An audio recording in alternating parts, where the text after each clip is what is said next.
He taught me how the mind works. He taught me how I could shape my mind to attract the things I wanted into my life.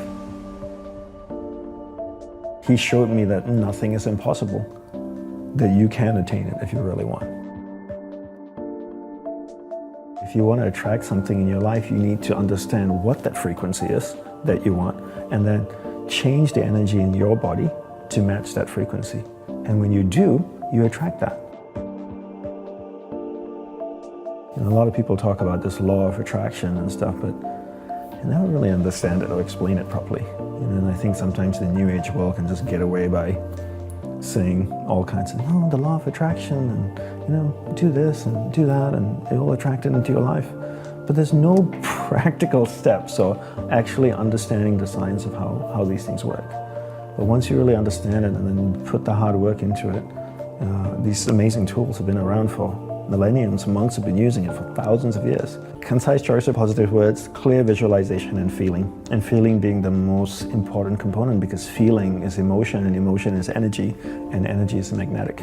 Tesla had the saying, if you want to find the secrets of the universe, think in terms of energy, frequency, and vibration. Everything is made up of energy, and that energy is vibrating at a certain frequency. And your job is to match the frequency of what you want. Because that's harmony, right? If your team here can match your frequency, then you're all in alignment and on the same page. And then you work together. It's like a flock of birds that just flow in harmony.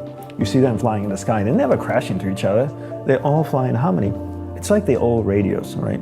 You tune it. The station is 74.5 FM. And if you get to 74.4 FM, you get static and music. 74.6, static and music. 74.5, perfect music. 74.2, just static.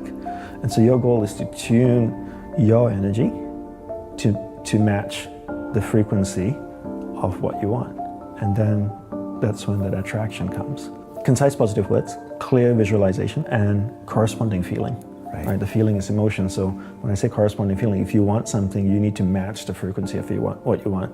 So remember what Tesla said, think in terms of energy, frequency, and vibration. So the same thing with concentration, right? Concentration is a science and an art. A science because there are clear steps that you need to take to work towards a goal, and an art because it requires repetition and practice, right? So I always say that concentration is a science and an art, and learning how to concentrate, you have to understand the mind, right? So as I shared before, that you're not the mind, rather you're pure awareness moving through different areas of the mind.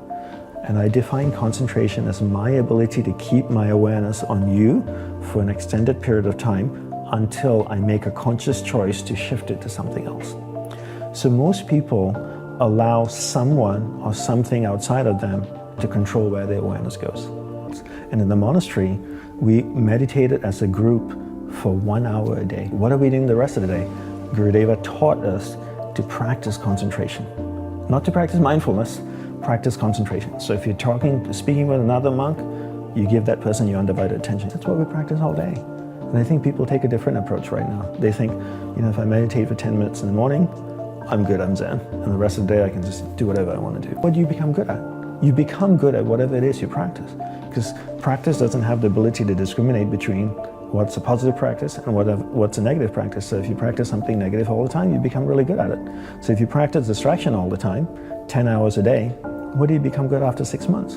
Distraction. Anybody practicing anything for 10 hours a day becomes really good at it. And the truth is, with 24 hours in a day, most people sleep, 7, 8 hours? So you're awake for 16. And out of the 16 hours, are they only practicing distraction for 7 or 8 hours? Probably more like 13 or 14 hours a day of practicing distraction. So if you do that 7 days a week, so how good are people at distraction? If you look at most people out there, they are, you're talking about mastery?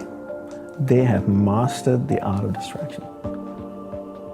These people are to be acknowledged and respected because the dedication and devotion they have given to the art of distraction. Because I feel if humanity can learn to do this, they can be better athletes, better artists, better martial artists, better singers, performers, sports people, engineers, doctors. Because at the center of success is your ability to harness the power of mind and direct it in a single pointed focus towards one thing. Stay with it long enough so that you can come to solutions, create beautiful things. But if you can't concentrate, you can't do any of these things. And we can't solve the problems of the world.